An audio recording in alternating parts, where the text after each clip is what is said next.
"Mom, we've made all the arrangements. Shady Pines is affordable and they have an opening next week. At your age, with your financial situation, we really don't have other options." Those words cut deeper than any knife, but they awakened something I thought had disappeared long ago: my courage. That painful betrayal became the catalyst for the most satisfying revelation I've experienced in my 7 decades on this earth. Before we jump back in, tell us where you're tuning in from. And if this story touches you, make sure you're subscribed, because tomorrow, I've saved something extra special for you. They say that wealth is what you display, but true prosperity is what you build when no one's watching. This is the story of how I reclaimed my dignity, my independence, and discovered that at 73 years old, I wasn't just someone's frugal mother or difficult burden. I was Vera Hutchinson, and I had been playing the long game all along. Was born in 1949 in a small town called Millfield, where most people worked at the paper mill or in the surrounding farms.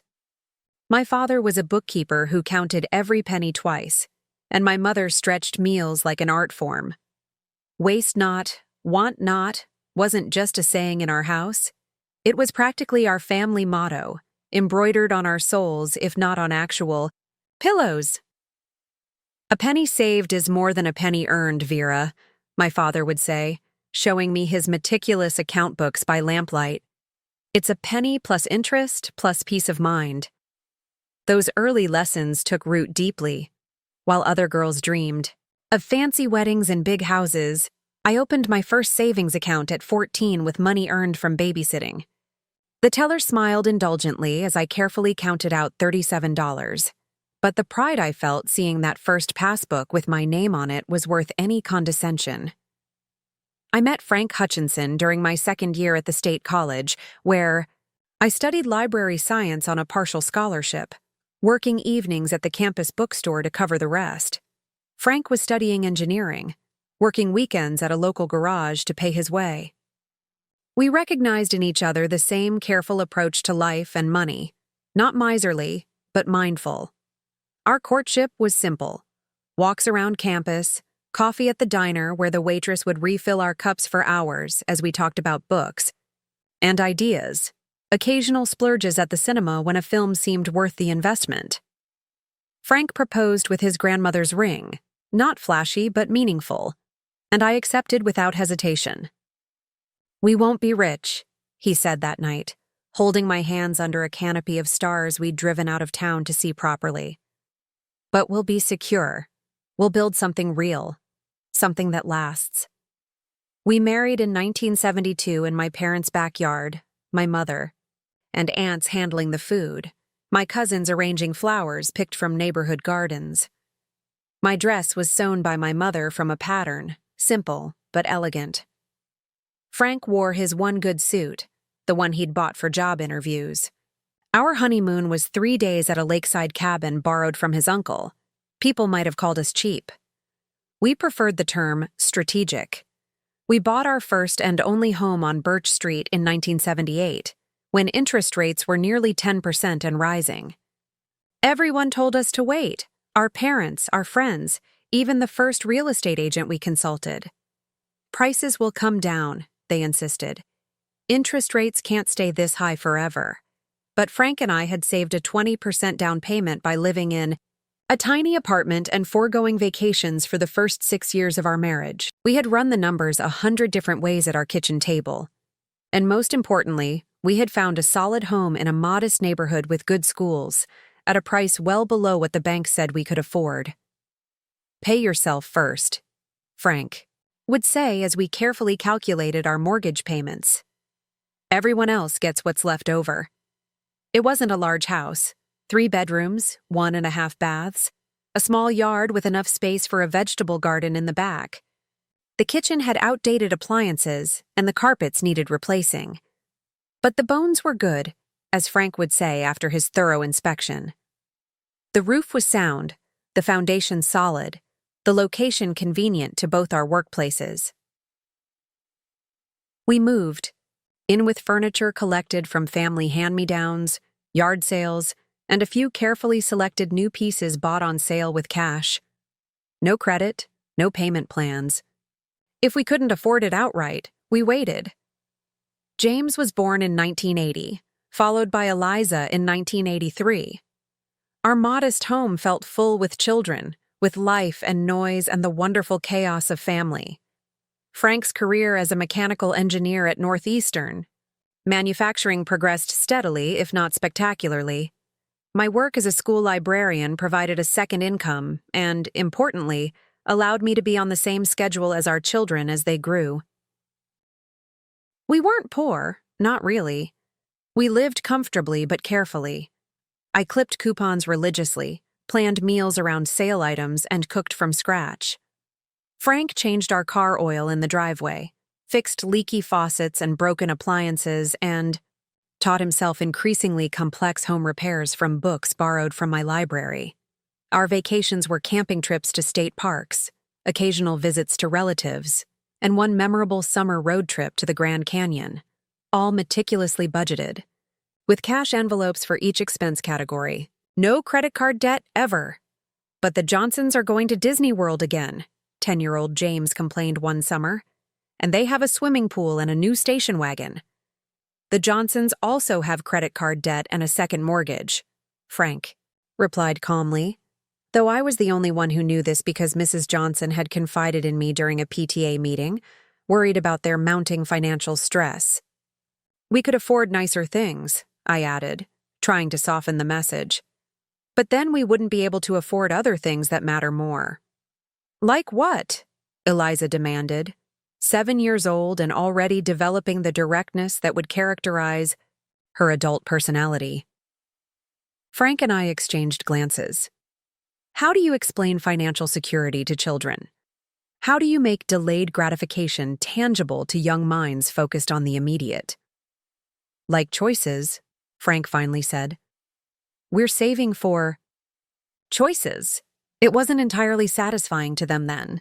They rolled their eyes, complained about thrift store clothes when their friends wore name brands, grumbled about our practical 10-year-old car when the neighbors upgraded every 3 years. "Mom's so cheap," became their teenage refrain, the ultimate dismissal of my careful household management, my strategic shopping, my insistence that wants and needs were fundamentally different categories. "Because we're not everyone else," I would reply to their complaints, ignoring the huffs of adolescent frustration. And someday you'll understand. But how could they understand when we never fully explained? Looking back, perhaps I should have shown them the passbooks and statements that told the real story of our financial journey. Perhaps I should have been more transparent about the growing nest egg that Frank and I monitored during our monthly financial reviews long after the children had gone to bed. We had started with a simple savings account, then added certificates of deposit when interest rates were favorable. As our careers progressed and our salaries increased modestly, we maintained our frugal lifestyle while directing the additional income into more diversified investments. Frank read voraciously about personal finance, library books, financial newsletters, investment magazines, and cautiously implemented what he learned. A workplace 401k with company matching, municipal bonds for their tax advantages. Eventually, a carefully researched portfolio of blue-chip stocks with solid dividend histories purchased through a discount broker to minimize fees. Real estate investment trusts that provided passive income. Treasury securities as a safety net. None of these investments was particularly exciting or aggressive. We weren't trying to get rich quickly. We were building security methodically, brick by brick, decision by decision. We reinvested dividends, rebalanced annually, and continued. Living well below our means even as our net worth quietly grew. "It's not about being rich, Vera," Frank would explain as we reviewed our finances each month at the kitchen table. "It's about being free. Money is just stored energy, stored choices."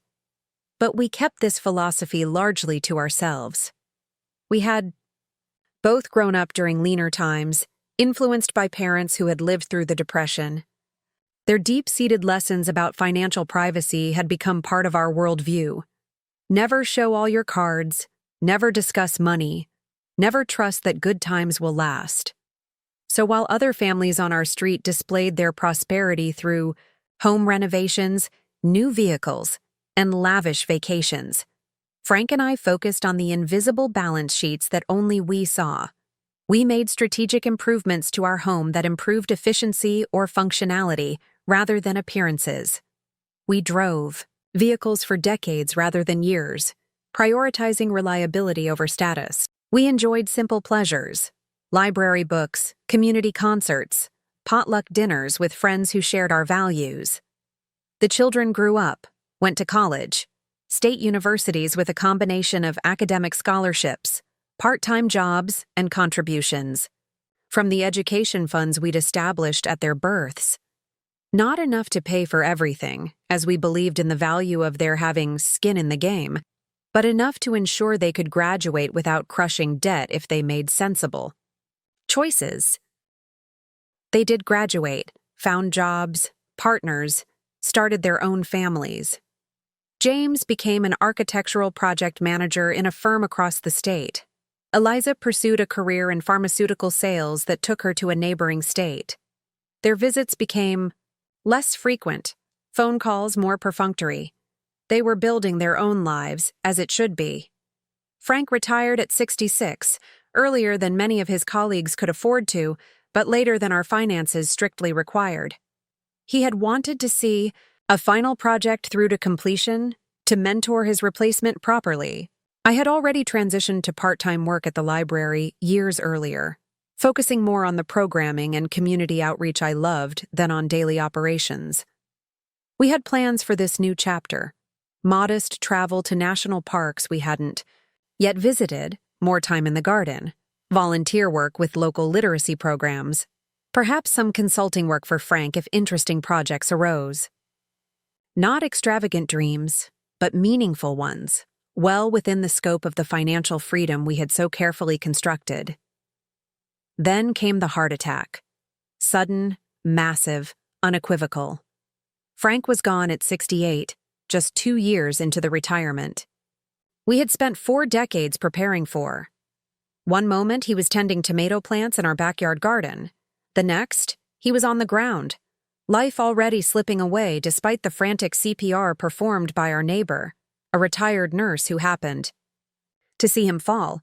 Grief is a curious thing. It clouds judgment, distorts time, makes the familiar strange, and the strange familiar.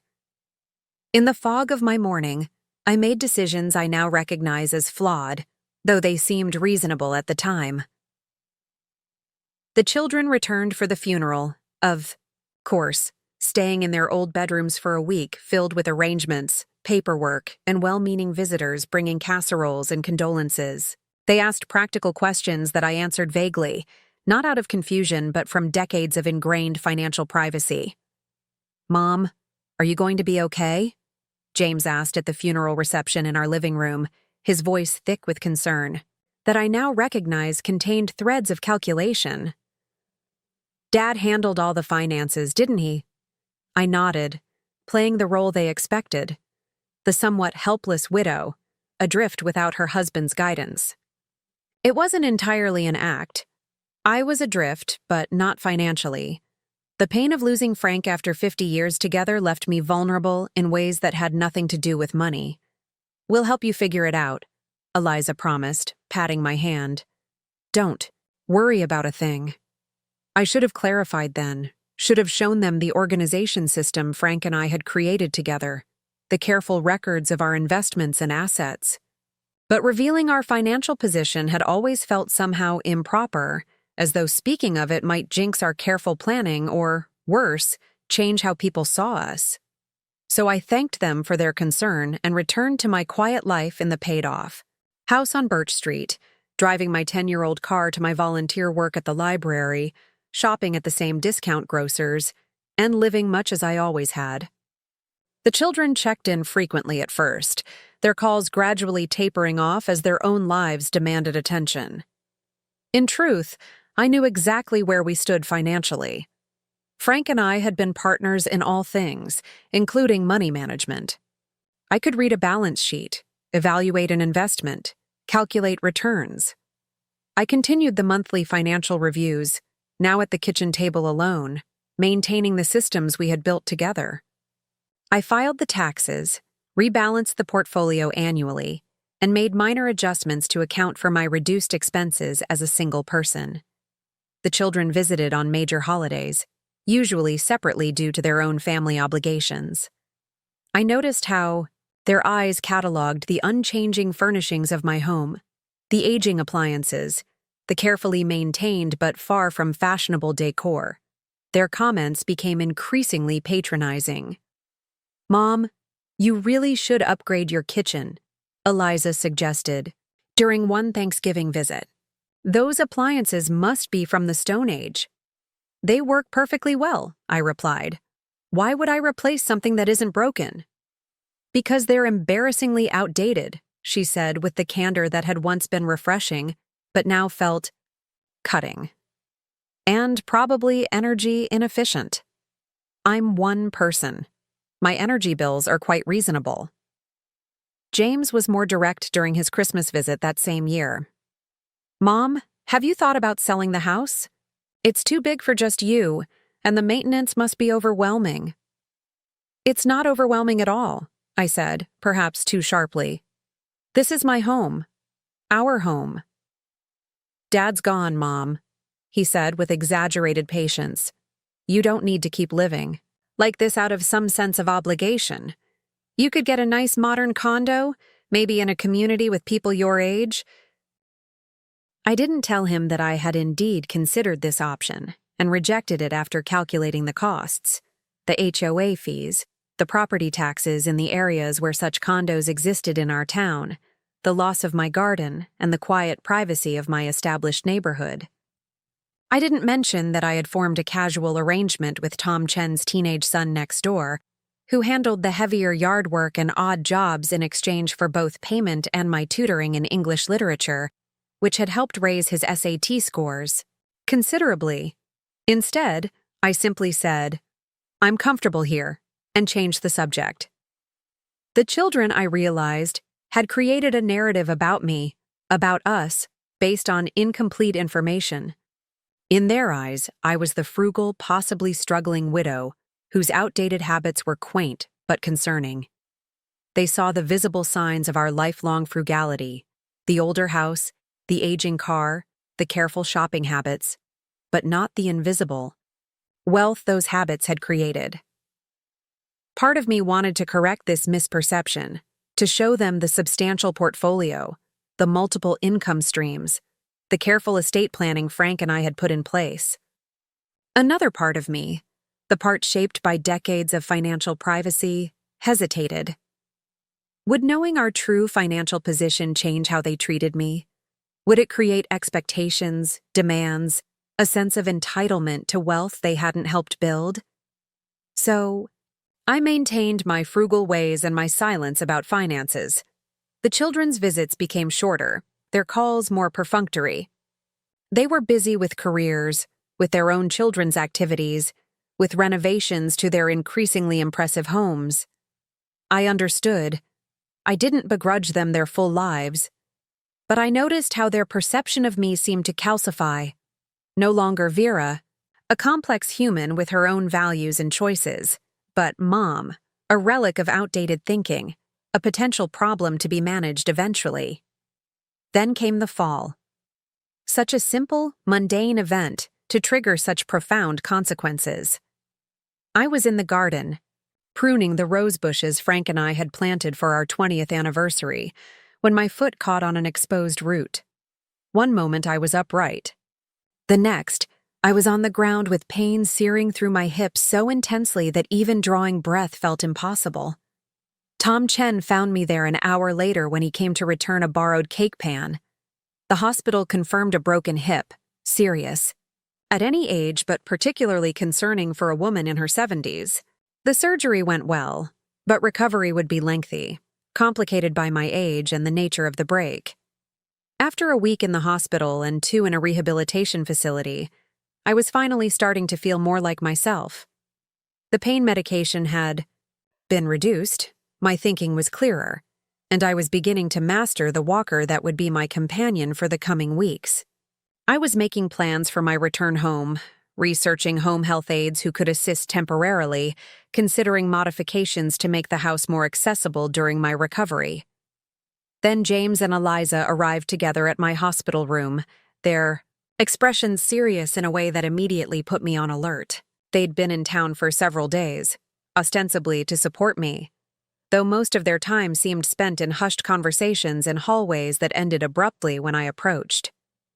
"Mom," James began, sitting beside my bed, taking my hand in what I'm sure he thought was a comforting gesture. "Eliza and I have been talking. You can't go back to the house, not right away, maybe not at all. You need care, supervision." "I'll hire help," I said, the words sounding feeble even to my own ears. The pain medication made it difficult to marshal my arguments effectively. "With what money, Mom?" Eliza asked, her voice gentle but her eyes assessing me as though I were a problem to solve. "Your Social Security barely covers your property taxes and utilities. Dad's pension died with him." This wasn't entirely accurate, but they didn't know that. The pension had been one option Frank had considered, but ultimately we'd chosen a different path, one that provided more control and potentially greater returns. "I have savings," I protested weakly. James and Eliza exchanged glances, the kind of look I recognized from their childhood when they were humoring me but had already made up their minds. "Mom, we've looked at your bank statements while you were in surgery," James said, his tone making it clear he thought this invasion completely justified. "You have about $8,000 in your checking account. That won't cover in-home care for more than a month or two." I felt a flash of indignation through the haze of medication. They had gone through my papers without permission?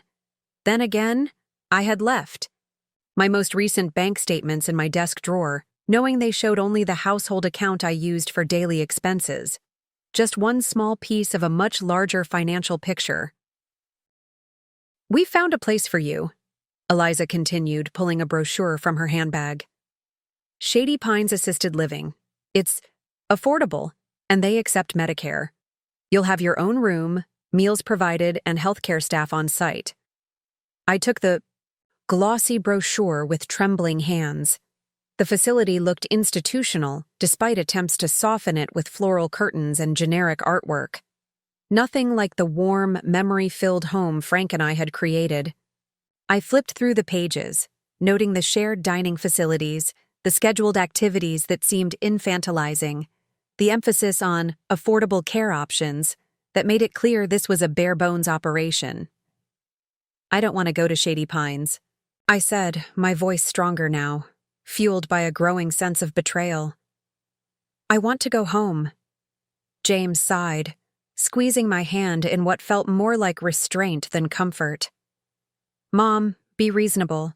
You're 73 with a broken hip. You live alone, in a house with stairs and maintenance issues. You don't have the money for in-home care or to renovate for accessibility. We're trying to help you," Eliza added. "We've already spoken with the discharge planner. They agree this is the best option given your financial limitations." I looked from one to the other.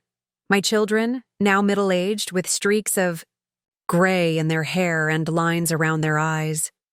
When had they become these strangers who thought they knew what was best for me? Who saw me not as Vera, a woman who had made careful, deliberate choices her entire life, but as a problem to be managed, a financial burden to be minimized? "Mom, we've made all the arrangements. Shady Pines is affordable, and they have an opening next week. At your age, with your financial situation, we really don't have other options." Those words, delivered with such calm certainty, such dismissive finality, cut through the medication fog. I saw clearly for the first time how completely I had mismanaged the situation by keeping my children in the dark. By playing the role of the frugal, possibly struggling widow for so long, I had created this crisis myself. But I also realized something else in that moment. I hadn't lost my power. I had simply forgotten to use it. "I see," I said quietly, folding. the brochure and handing it back to Eliza. "You've clearly put a lot of thought into this." They both visibly relaxed, assuming my calm response meant acceptance. They were wrong. "I'd like some time to think," I continued, "and I'll need you to bring me something from home before any decisions are made." "Of course, Mom," James said, relief evident in his voice. "What do you need? Your robe? Some family photos?" I smiled, a small private smile that seemed to confuse them. "My blue address book from the desk drawer, and the key that's taped to the back of my wedding portrait." "A key?" Eliza frowned. "What's it for?" "Just bring it to me," I said, closing my eyes as though tired. "And then we'll talk about Shady Pines." As they left my hospital room, already discussing logistics of the move as though it were decided, I felt a strange calm descend. The time for frugal silence had passed. After more than 4 decades of careful planning, strategic saving, and quiet investing, it was finally time to open the vault. The next morning, I woke with a clarity I hadn't felt since before my fall.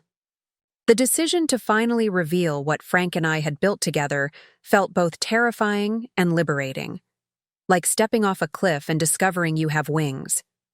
For so long, our financial privacy had been a cornerstone of our marriage, a shared value that felt as fundamental as our love for each other. Frank and I had never explicitly decided to keep our children in the dark about our true financial position. It had evolved naturally from our own upbringing, from the whispered lessons of parents who had lived through scarcity. Never let them know what you have. It invites trouble, taxation, requests for loans that become gifts. But in protecting our privacy, had we inadvertently taught our children to undervalue the very discipline and foresight that had secured our future? Had our silence created this painful misconception that now threatened my independence? My thoughts were interrupted by a light knock at the door.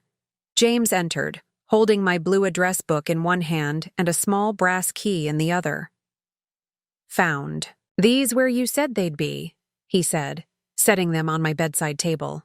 "Though I don't understand why you need an address book when everything's in your phone these days."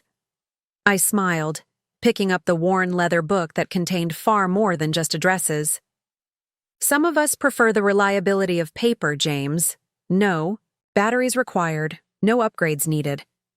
He shrugged, glancing at his watch. "Eliza's talking to the discharge planner about transportation to Shady Pines. They can take you directly from here once you're released, probably tomorrow or the day after." "That won't be necessary," I said calmly, running my fingers over the brass key.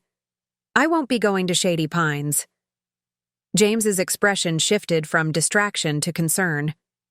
"Mom, we've been through this. It's the only option that makes financial sense. Unless you want to sell the house, which would take months, and even then—" "I need you to do something else for me," I interrupted. "2 things, actually." "What now?" His impatience was barely concealed. "First, I need you to go to First Merchants Bank downtown. Not the branch near the mall, the main building on Maple Street. Ask for Margaret Wilson in Private Client Services." "Private client? Mom, what is this about?" "Just do this for me, James. Tell her Vera Hutchinson needs access to her safe deposit boxes, but I'm currently hospitalized. She'll know the procedure." His brow furrowed. "Safe deposit boxes? As in plural?" "Yes. And the second thing, I need you to contact Edward Bennett at Bennett Patel and Associates. His number is in the address book. Tell him I need him to prepare the evergreen documents we discussed last year, and that I'd like him to visit me here as soon as possible." "Bennett Patel. Isn't that a law firm?" James looked increasingly confused. "Mom, do you have legal troubles I don't know about?" I laughed softly.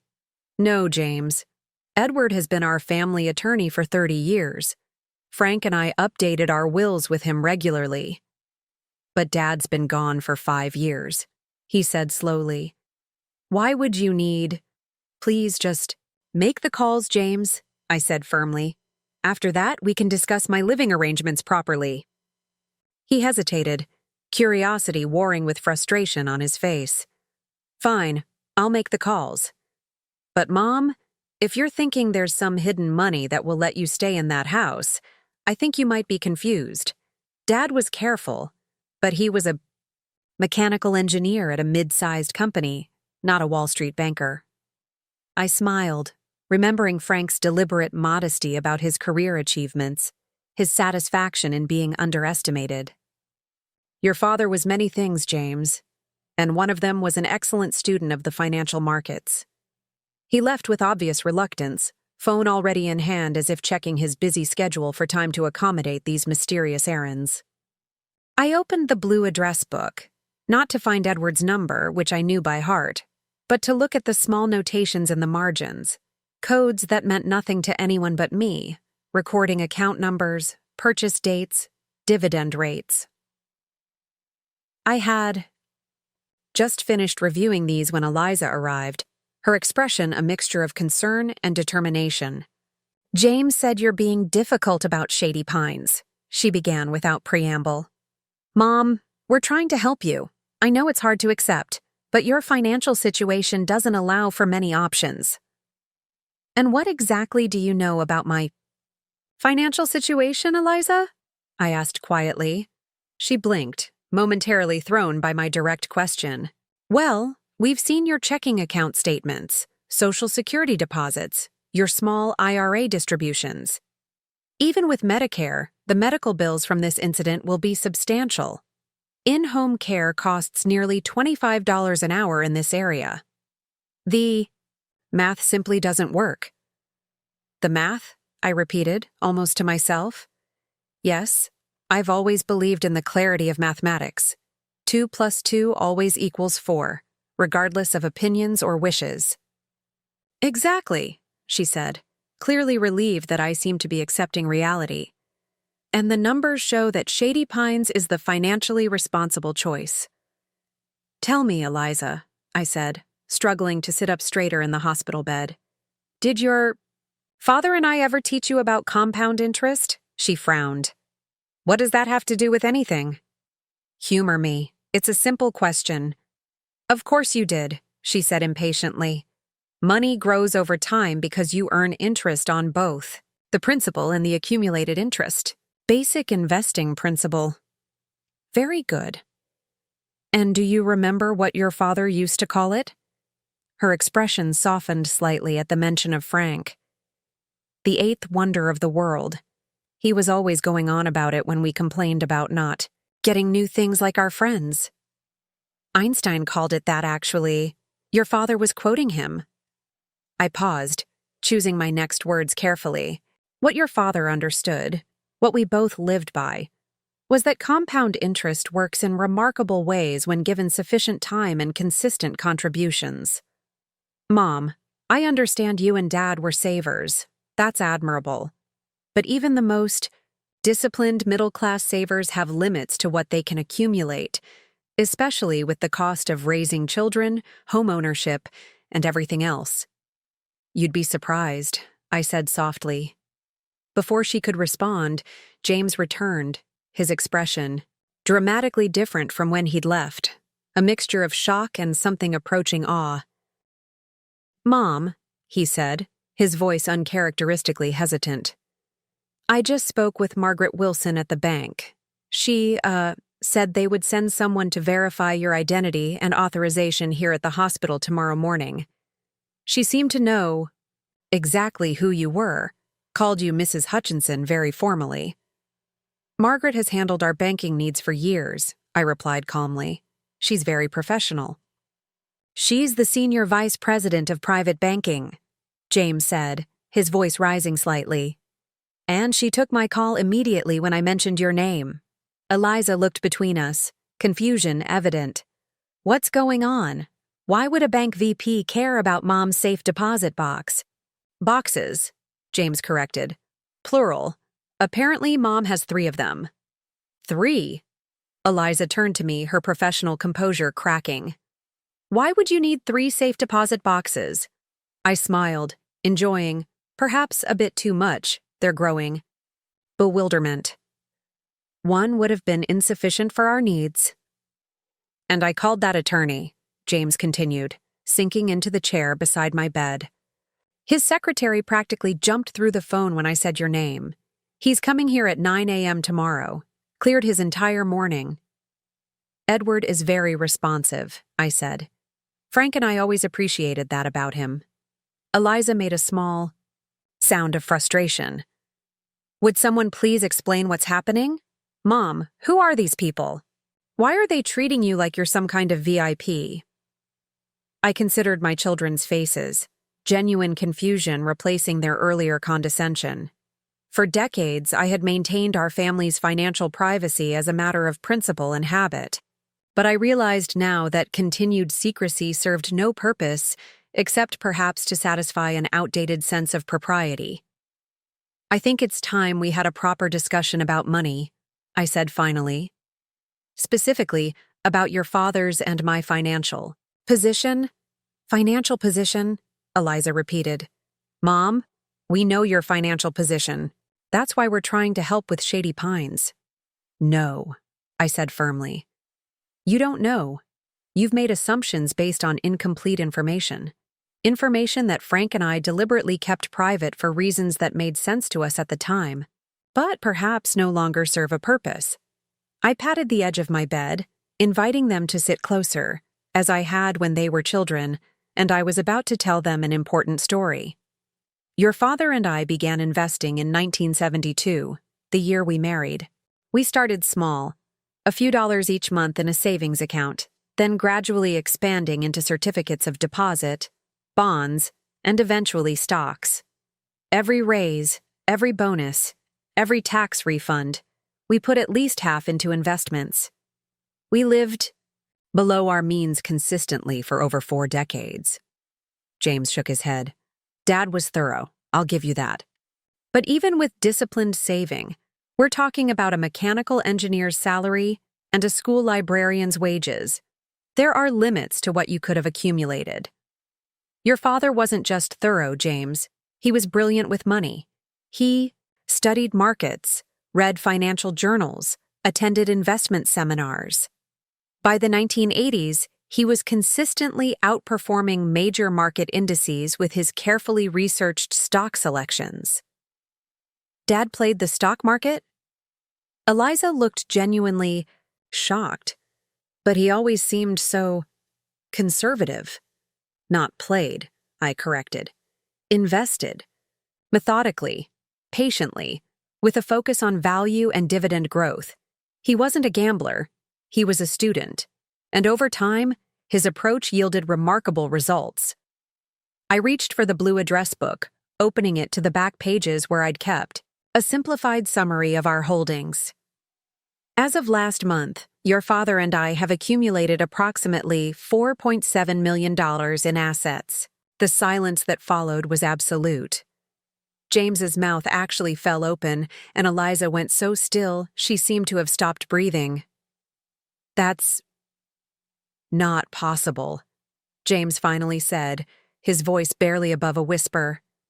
It's not only possible, it's actual, I replied.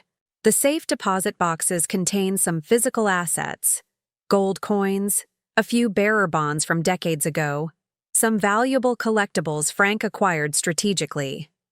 But most of our wealth is in investment accounts, real estate holdings, and a few private equity positions Frank was particularly proud of.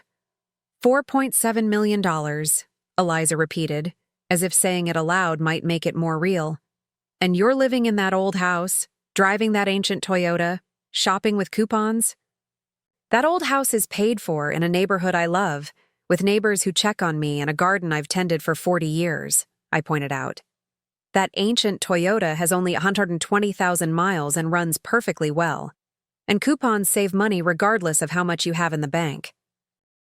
James ran his hands through his hair, a gesture so reminiscent of Frank when he was processing new information that it made my heart ache momentarily. Why didn't you tell us? He asked finally. All these years, you let us think. That we were careful with money? That we valued simplicity and function over status? Those things were true. I sighed, recognizing the hurt beneath his confusion. We didn't deliberately mislead you. We simply didn't discuss our finances openly, just as our parents never discussed money with us. But we're your children, Eliza protested.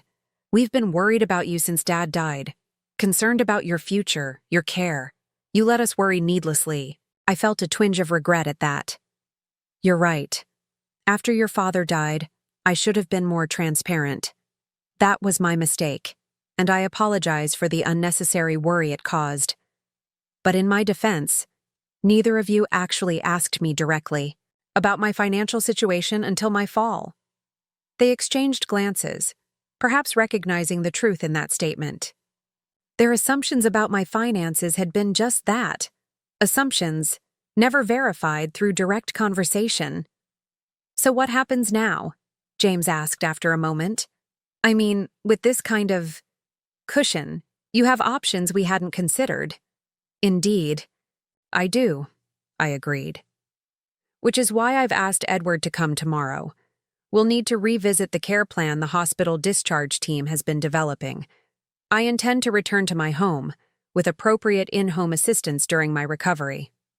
Of course, Eliza said quickly, her professional demeanor reasserting itself. We can look into the best home healthcare agencies, maybe some renovations to make the house more accessible. I smiled at her sudden shift from Shady Pines is the only option to we can look into the best. Money, it seemed, had an immediate impact on perceived possibilities. I've already researched several agencies, I informed her. And I've had plans drawn up for modifications to the house, a first-floor bedroom conversion, bathroom accessibility upgrades, a wheelchair ramp that won't destroy the aesthetic of the front landscaping. The contractor is waiting for my call. You've had plans drawn up? When? James looked bewildered again. 3 years ago, I said simply, after Mrs. Chen next door broke her ankle and couldn't navigate her steps. It made me realize I should prepare for potential mobility issues as I aged. Frank and I believed in planning ahead. Another silence fell as they absorbed this new information about their supposedly disorganized, financially naive mother. There's more we need to discuss, I continued. But perhaps we should wait for Edward tomorrow. He has all the documentation and can explain things more thoroughly than I can from this hospital bed. Of course, you need to rest, Eliza said, suddenly solicitous. She stood straightening her jacket in a gesture I recognized as her gathering her composure. We'll come back in the morning before your meeting with the attorney. James remained seated, studying me with new eyes. All these years, he said slowly. When we thought we were the successful ones, the financial sophisticates with our careers and investments, you and Dad were quietly building wealth that dwarfs anything Eliza or I have managed to accumulate. I reached out to pat his hand. Different generations, different approaches. Your father and I had the advantage of time, decades of consistent investing during some of the strongest bull markets in history. And we had the advantage of contentment with what we had, rather than constant longing for what we didn't. He nodded thoughtfully. I've never been content with what I have, he admitted. Always pushing for the next promotion, the bigger house, the more prestigious address. And that drive has brought you success, I acknowledged. But perhaps not. As much peace as you might have found with a different balance. Mom the philosopher, he said with a small smile, rising to join his sister. We'll see you in the morning. Try to rest. After they left, I leaned back against the pillows, exhausted by the conversation, but relieved that the first step had been taken. The revelation of our financial position was only the beginning, of course. There would be more discussions, more adjustments to their perception of me and their father, more recalibration of our family dynamics. I closed my eyes, remembering Frank's careful notations in our financial journals, his quiet satisfaction when an investment performed well, his patience during market downturns. We're building something, Vera, he would say, not just for ourselves, but for a purpose. That purpose would be the next revelation, I thought, as sleep began to claim me. and perhaps the more important one. The hospital room felt different the next morning, brighter somehow, as if the sunlight pouring through the window sensed the shifting dynamics about to unfold. I had asked the nurses to help me wash my hair and change into a personal nightgown rather than the standard hospital issue. Small things, but they helped me feel more like myself, more in command of the situation. James and Eliza arrived together at 8:30, both dressed more formally than the previous day. James had even worn a tie, something I hadn't seen since Frank's funeral. They carried a tray of coffee cups and a bag from Millfield Bakery. "We brought your favorite," Eliza said, setting a cinnamon scone on my tray table. "And proper coffee, not that hospital stuff." "How thoughtful," I said, genuinely touched by the gesture. It had been years since either of them had remembered my preference for Millfield scones. "We've been talking," James began, stirring his own coffee with unusual concentration, "about everything you told us yesterday. It's a lot to process." "I understand," I said. 40 years of financial history is difficult to compress into one conversation. "It's not just the money," Eliza said, perching on the edge of the visitor's chair. "It's realizing how completely we misjudged you and Dad. We thought we knew your financial situation, your capabilities, your resources. We were so wrong." "You knew what we showed you," I said gently. "Frank and I made choices about financial privacy that may seem unusual now, but they were deeply ingrained in us. Perhaps too deeply." "Still," James interjected, "we should have asked more questions, especially after Dad died. We just assumed that I was a financially naive widow who needed protection and management," I finished for him. "I understand. I played into that assumption by not correcting it." A knock at the door interrupted our conversation. Edward Bennett entered, carrying his familiar leather briefcase, his silver hair neatly combed, his bow tie as impeccable as always. At 78, he stood straight as a ramrod, his mind still razor-sharp. "Vera," he said warmly, approaching my bed. "Broken. Hips are no fun at all. My Marion had one in '09. Took months to recover, but she was back on the tennis court eventually." "Edward, thank you for coming," I said, genuinely pleased to see him. He had been not just our attorney, but a friend to Frank, their shared interest in jazz forming a bond beyond professional services. "James, Eliza," he acknowledged my children with a nod. "Good to see you both again, though I wish under different circumstances." "Mr. Bennett," James said, standing to shake his hand. "Thank you for coming on such short notice. For Vera and the Frank Hutchinson Trust, I rearranged my schedule," Edward said matter-of-factly, setting his briefcase on the tray table and opening it. "Now, Vera has asked me to review several matters with you today. First, the current state of her financial affairs, and second, the Evergreen Project documentation." "The Frank Hutchinson Trust?" Eliza questioned. "Evergreen Project? We don't know what any of this means." Edward looked to me, eyebrows raised. "They don't know?" I shook my head. "We're beginning that conversation now. I've told them about our overall financial position, but not the structures or the purposes."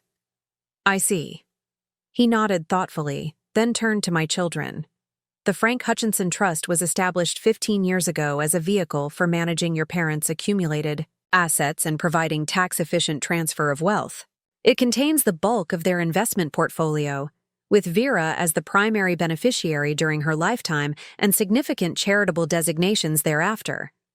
"Charitable designations," James repeated. "Yes," Edward continued, pulling out a bound document. "The Evergreen Project is the working name for your parents' philanthropic initiative, focused on educational access and financial literacy in underserved communities.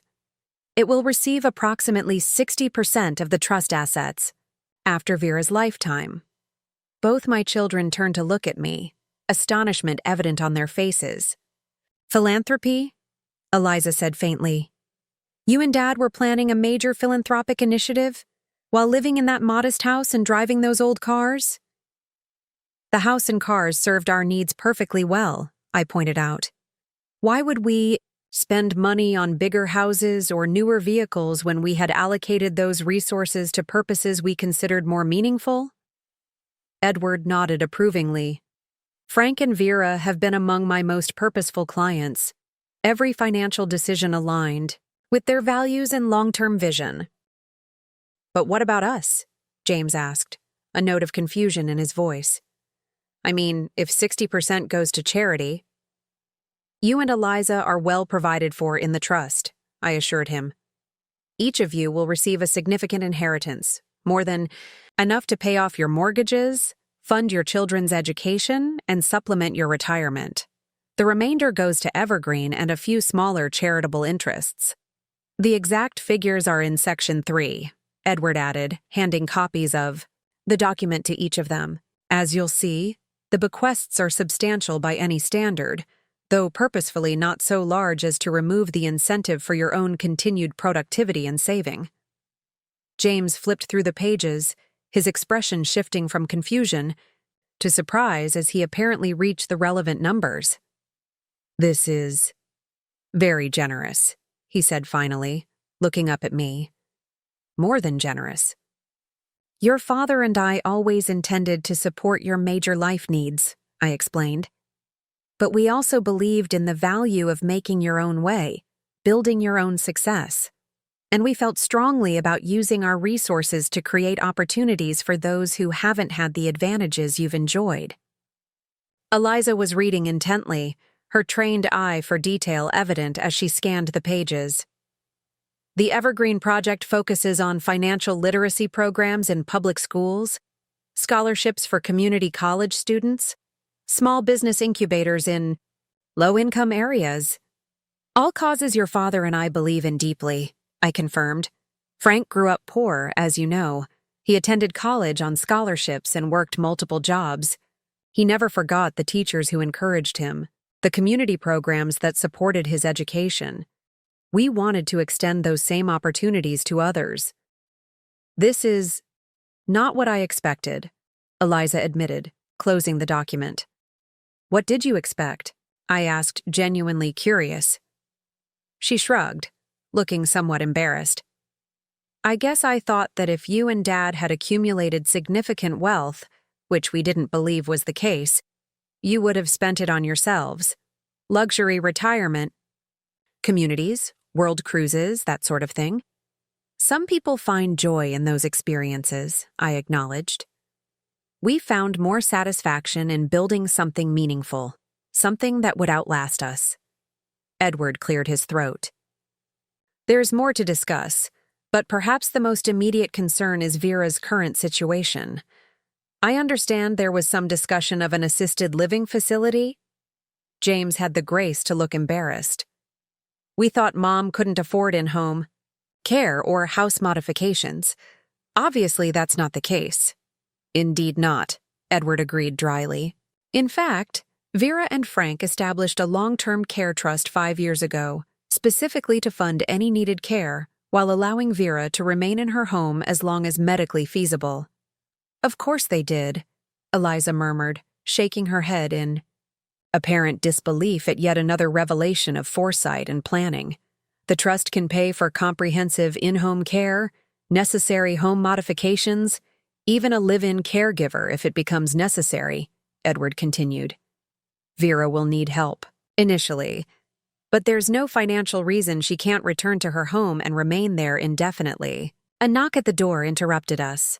A professional-looking woman in a navy suit entered, carrying a leather portfolio. Mrs. Hutchinson, I'm Sophia Rodriguez from First Merchants Bank. Margaret Wilson sends her regards and hopes you're recovering. Well, thank you, Sophia, I said. Please thank Margaret for her kind thoughts. Sophia glanced at the others in the room. I can come back later if this isn't a convenient time. No, please stay, I said. These are my children, James and Eliza, and my attorney, Edward Bennett. They're now aware of my financial situation, so there's no need for privacy. Very good. Sophia nodded, opening her portfolio. I have the inventory documents for your safe deposit boxes, as requested. I'll need your signature and a verification of identity before we can proceed with allowing access to your son, as you requested. She placed several forms on my tray table, along with a small electronic fingerprint scanner. I pressed my thumb to it, signed where indicated, and then watched as James did the same. Officially authorized now to access the physical repositories of some of our family wealth. The main branch is open until 6 p.m. today, Sophia informed James. You'll need 2 forms of identification and the key Mrs. Hutchinson has provided. Box contents can be photographed but must remain in the viewing room unless you complete removal. Documentation, which requires Mrs. Hutchinson's additional signature. I understand, James said, sounding somewhat dazed by the formality of the process. After Sophia left, I turned to my children. I'd like you both to go to the bank today, to see the contents of the safe deposit boxes. It will help you understand, more concretely, what your father and I built together. What's in them? Eliza asked. Some physical assets, gold coins, a few collectibles, but more importantly, records. Frank kept meticulous documentation of our investment journey, when we purchased various assets, how they performed, his research notes. The third box contains personal items of particular significance to our financial story. Personal items? James questioned. I smiled, remembering. Your father kept certain mementos that represented milestone moments in our financial journey. The receipt from our first stock purchase in 1975. The bank check we used to make our final mortgage payment in 1998, a decade ahead of schedule. The calculator he used for decades to run investment scenarios. Dad kept that sort of thing? Eliza looked surprised. He always seemed so unsentimental. Not unsentimental, I corrected gently. Just private about certain aspects of his emotional life. He took enormous pride in what we built together, in the security he helped create not just for us, but eventually for others through Evergreen. Those mementos were physical representations of achievement that mattered deeply to him. Edward closed his briefcase. I should be going. We've covered the essentials and I have a court appearance at 11. Vera, I'll begin preparing the updated care directives we discussed. James, Eliza, I suggest you take some time to review those documents thoroughly. Feel free to call my office if you have questions. After Edward left, a contemplative silence fell over the room. My children seemed to be processing everything they'd learned, recalibrating their understanding of their parents in light of these revelations. I feel like I never really knew Dad, James said finally. This whole financial empire you built together, this philanthropic vision, it's like discovering he had a secret identity. Not secret, I said. Just private. Everything we did aligned with the values we tried to instill in you both. Careful stewardship of resources, delayed gratification, concern for others' well-being. We simply didn't discuss the specific financial details or the scope of what those values had created over time. But why? Eliza pressed. Why keep it so private, even from us? I considered her question carefully, wanting to give a thoughtful answer rather than a reflexive one. Partly, it was generational. People of our era didn't discuss money openly, even with family. Partly, it was pragmatic. We didn't want money to distort your development or your relationships. We wanted you to establish your own values, your own work ethic, without the potential complications of knowing significant wealth awaited. I paused, then added, and partly, I think, it was about identity. Frank and I never saw ourselves as wealthy people, even as our net worth grew. We were careful stewards, mindful savers, strategic investors. But those activities didn't define us. We didn't want to be treated differently because of our financial position, either by our children or by others. James nodded slowly.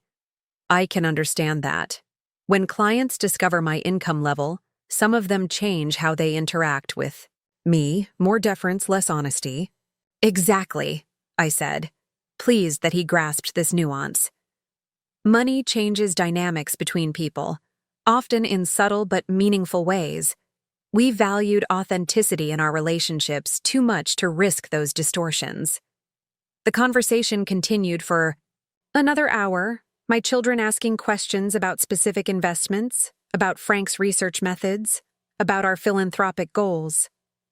I answered as comprehensively as my energy allowed, watching them absorb this new understanding of their parents, seeing them reconsider decades of interactions through this new lens. Eventually, I felt fatigue overtaking me. You should go to the bank, I suggested. See what's in those boxes. It will make some of this more concrete for you. They agreed, gathering their things and preparing to leave. At the door, Eliza paused. Mom, I'm sorry about Shady Pines, she said quietly, about assuming we knew what was best for you without really asking what you wanted, or what resources you actually had. I'm sorry too, James added. We were presumptuous and condescending. I can see that now. You were working with the information. You had? I said gently. Or thought you had. The misunderstanding was partly my creation. Still, Eliza insisted, we should have shown more respect for your autonomy, regardless of your financial situation. Wealthy or not, you deserved better consideration. I smiled, touched by this insight that went beyond money to the deeper issue of dignity and agency. Thank you, Eliza. That means a great deal to me. After they left, I sank back against my pillows, emotionally drained, but oddly peaceful. The first stage of revelations had gone better than I might have expected. My children had been shocked, certainly, but also reflective, willing to reconsider their assumptions and perceptions. I knew there would be more conversations, more adjustments as we all adapted to this new understanding of our family's reality. The wealth itself was just one aspect. The values behind it, the purpose it served, the legacy it represented were equally important parts of what Frank and I had built together. As I drifted toward sleep, I imagined Frank's reaction to today's events. I could almost see his slight smile, the one that appeared when a carefully considered plan came together as intended. Well done, Vera, he would have said, his quiet pride more meaningful than any effusive praise. The most meaningful assets we'd accumulated, I reflected as sleep claimed me, had never been kept in safe deposit boxes or investment accounts. They were the principles we'd lived by, the purpose we'd defined together, the impact we hoped to create beyond our lifetimes. Those were the true valuables I wanted my children to understand, and perhaps, in their own ways, to carry forward. Returned home 2 weeks after my conversation with James and Eliza about our family's finances. The house on Birch Street welcomed me like an old friend, familiar and comforting despite the changes that had been made in my absence. A temporary ramp now curved elegantly from the front door to the driveway, designed to accommodate my wheelchair during the initial recovery period. The formal dining room had been converted into a first-floor bedroom, sparing me the need to navigate stairs until my hip healed completely. These modifications had happened with remarkable speed and efficiency, the power of financial resources, now openly acknowledged. The contractor I'd selected years earlier had responded immediately to James's call, and crews had worked overtime to prepare the house for my homecoming. But it wasn't just the physical spaces that had transformed. The dynamic between my children and me had shifted fundamentally, in ways both subtle and profound. James was waiting for me when the medical transport service arrived, wheelchair ready, his expression a mixture of solicitude and something new, respect. Perhaps, or a kind of wary admiration. "Welcome home, Mom," he said, helping me from the transport vehicle to the wheelchair with careful hands. "Everything's ready for you inside." The house smelled of lemon polish and fresh flowers. Vases of lilies, my favorite, stood on side tables throughout the living room. The kitchen counters gleamed, and new grab bars had been discreetly installed in all the right places. "We hired a service to do a deep clean," James explained as he wheeled me through the familiar rooms. "And a home healthcare aide will be here in about an hour. Her name is Renata, and she comes highly recommended by Edward's wife. She'll help with physical therapy, medication management, and whatever else you need during recovery." "Thank you," I said, genuinely touched by his thoughtfulness. "This is exactly what I wanted." "Well, it's what you deserve," he replied, a hint of lingering embarrassment in his voice. "Regardless of everything else we've learned." Eliza arrived an hour later, carrying bags of groceries and a stack of books from the library. "I remembered you saying you wanted to read more Ishiguro," she explained, setting the books beside my chair. "And I got all the ingredients for that soup you used to make when we were sick, the one with barley and mushrooms. I thought it might help with your recovery." I smiled, watching my daughter, the high-powered pharmaceutical sales executive who typically delegated all food preparation to her housekeeper, unpack groceries in my kitchen with unusual attention to detail. "The soup will be wonderful," I assured her, "though I suspect Renata will be doing most of the cooking for a while." "Actually, I was thinking I could make it today," Eliza said, surprising me. "I found the recipe in that old card file in your drawer. It didn't look too complicated." This new attentiveness from both my children might have seemed calculating if I hadn't been able to see the genuine emotion behind it, a mixture of lingering guilt over their earlier dismissiveness, re-evaluation of who I was in light of recent revelations, and perhaps a dawning recognition of their own mortality reflected in my fragility. The broken hip had made my aging real to them in a way that calendar years had not. The financial revelations had made them reconsider their assumptions about who their parents had been and what we had valued. In the days that followed, I settled into a new routine. Mornings with Renata, focused on physical therapy exercises and basic personal care. Afternoons often brought visits, James stopping by between client meetings, Eliza calling via video, chat from her business trips, occasionally both of them together on weekends. These visits felt different from before, more authentic, more engaged. We spoke openly about finances now, about Frank's investment strategies, about the values that had guided our decisions. I shared stories they'd never heard, about financial challenges we'd weathered in the early years, about opportunities we'd evaluated and sometimes declined because they didn't align with our principles. "I never knew Dad turned down a significant promotion in 1989, James commented during one such conversation. "The documents in the safe deposit box showed he could have increased his salary by almost 40%. It would have required relocating to Houston," I explained. "We discussed it extensively and decided that uprooting the family, leaving our community, and disrupting your education wasn't worth the additional income. We were already on track with our financial goals, and quality of life mattered more than acceleration." "But 40%, James marveled, the career-focused executive in him still struggling to comprehend declining such an opportunity. "Money isn't just about accumulation, James. It's about sufficiency and purpose. We had enough for our needs and were meeting our saving goals. More would have come at a cost to other values we held dear: stability for you children, connection to community, my work at the library that I found deeply meaningful." These conversations often led to more personal reflections as my children began to examine their own relationships with money, success, and status. "I keep thinking about what," Dad said, "that money is stored energy, stored choices," Eliza mused one evening as we shared tea in the living room. "I've been so focused on earning and spending, on using money to create a certain image or lifestyle. I never really thought about it as potential freedom, potential impact." "It can be both," I acknowledged. "Money can fund meaningful experiences and create comfortable surroundings. There's nothing inherently virtuous about denial or austerity. What matters is consciousness, making deliberate choices based on your true values rather than external expectations or habitual patterns. 3 weeks after my return home, James arrived carrying a large, flat package wrapped in brown paper. "Found this in Dad's third safe deposit box," he said, propping it carefully against the coffee table. It was behind all the documentation, in a sealed envelope addressed to both of us.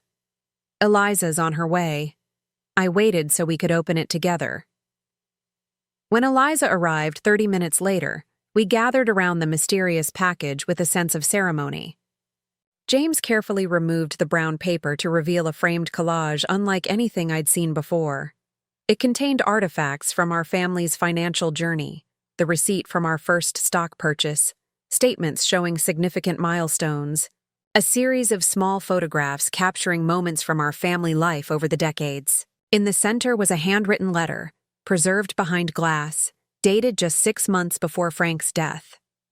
"To my children," James read aloud, his voice thick with emotion.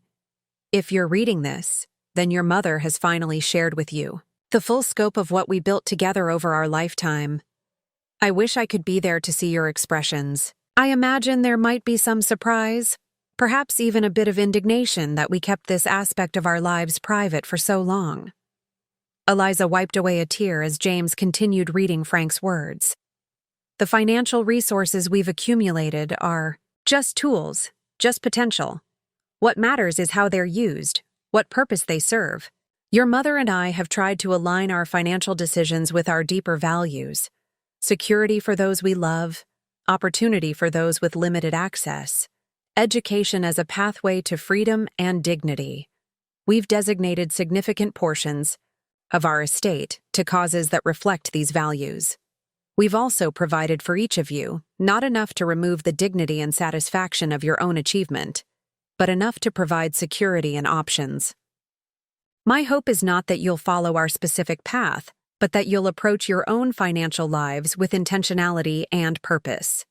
Ask yourselves what truly matters to you. Use money as a tool to create that, rather than allowing the pursuit of money to become an end in itself. I've watched you both grow into capable, accomplished adults. I'm enormously proud of your achievements. I hope this revelation about your parents' financial lives doesn't diminish your view of what you've built on your own, but rather adds a new dimension to your understanding of legacy and possibility. With great love and the deepest respect for the individuals you've become, your father, Frank Hutchinson." Silence fell after James finished reading, each of us absorbed in our own thoughts and emotions. I studied my children's faces, the complexity of feelings playing across their features, the visible process of integration as they absorbed this final message from their father. "He knew exactly what we'd feel," Eliza said finally, shaking her head in wonder. "The surprise, the slight indignation about being kept in the dark. How did he know?" "Your father understood people," I said simply. He observed carefully, listened deeply, and thought about what motivated behavior. It made him an excellent engineer, a wise investor, and a thoughtful father. "I've been angry," James admitted. "Not just about not knowing about the money, but about feeling like I never fully knew Dad. Like there was this whole dimension to him, this financial strategist, this philanthropy architect, that was hidden from us." "Not hidden," I corrected gently, "just not emphasized. Everything you knew about your father was authentic. His integrity, his patience, his dedication to doing things properly, his care for family and community. The financial success was simply a result of applying those same qualities consistently in the realm of money management." "Why did you decide to tell us now?" Eliza asked. "You could have continued keeping this private, arranged everything through." "Edward never revealed the full extent of your resources." I considered her question carefully. "The fall changed things. For the first time, I faced the reality that I might need significant assistance, that my independence might be compromised. I saw how your perception of my financial situation was leading to decisions, like Shady Pines, that weren't aligned with my wishes or necessary given my actual resources. I paused, then added, "But more importantly, I realized the silence that had served Frank and me well during our wealth-building years no longer served any purpose. The privacy that had once felt protective now created distance when I most needed connection. It was time for transparency, for a more authentic relationship with both of you in these final chapters of my life." "Final chapters?" James frowned. "Mom, you're only 73, and the doctors say you're recovering exceptionally well. You could have decades ahead." I smiled at his sudden concern. "I hope so. But regardless of how many years remain, I want them to be honest ones. No more unnecessary secrets. No more allowing misperceptions to shape our interactions." The conversation continued as evening fell, the three of us sharing memories of Frank, discussing the Evergreen project in more detail, considering what our family's story might mean to future generations. As my children prepared to leave, James paused by my chair, looking somewhat uncertain. "Mom, I've been thinking about the house." "Yes?" I said, wondering if he was still concerned about my living alone after recovery. I've always seen it as, well, outdated. Too small, too simple for someone with your resources. But being here these past weeks, seeing how perfectly it suits you, how every corner holds meaning, I think I understand now. I nodded, pleased by this insight. This house has sheltered our family through 5 decades, witnessed our joys and sorrows, adapted to our changing needs. Its value can't be measured by square footage or modern amenities, but by the life it has contained and supported. Like money itself, Eliza added thoughtfully. Not valuable for its own sake, but for what it enables, what it protects, what it creates. Exactly, I agreed, feeling a surge of gratitude for this moment of connection, this shared understanding that had been missing for so long. After they left, I sat in the growing darkness, Frank's framed letter still propped against the coffee table. I could almost feel his presence beside me, his quiet satisfaction at seeing the seeds of his values taking root in a new generation. The conversation about money had opened doors to discussions about more essential matters, about purpose and meaning, about how we measure success, about what truly constitutes a rich life. These were the real treasures I had hoped to share with my children, far more valuable than the financial assets that had initially captured their attention. My hip would heal in time. The physical therapy was already showing results, my strength returning gradually but steadily. But the healing that had begun in my family, the movement toward greater understanding and authenticity, felt like the more significant recovery. I thought of the contrast between what might have been, the sterile room at Shady Pines, the diminished independence, the unspoken resentments, and the reality now unfolding. A home adapted to my needs, professional care that respected my dignity, and most importantly, relationships with my children that were evolving toward greater depth and honesty. That painful moment in the hospital, when James had announced so definitively that I would be going to Shady Pines, seemed distant now, transformed from a threat to my autonomy into the catalyst for necessary change. The so-called financial limitations that had been used to justify decisions about my future had never actually existed. But the revelation of our family's true resources had unlocked something more valuable than money. The potential for my children to see me more clearly, to understand the principles that had guided Frank's and my choices, perhaps even to reconsider some of their own priorities in light of that understanding. As I prepared for bed that night, assisted by the kind and efficient Renata, I felt a profound sense of peace. Not because wealth had solved my problems, money alone could never do that, but because truth had created the possibility for deeper connection. The vaults had been opened, literally and figuratively, and what emerged was not just financial security, but the hope for a more authentic chapter in our family's story.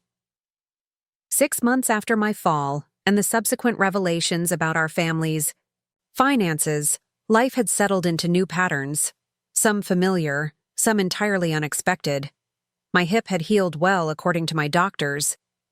I had graduated from the wheelchair to a walker, and now to a cane that I used primarily for stability on uneven ground or when fatigue set in after a long day. Physically, I was almost back to where I'd been before the fall. Perhaps a bit more.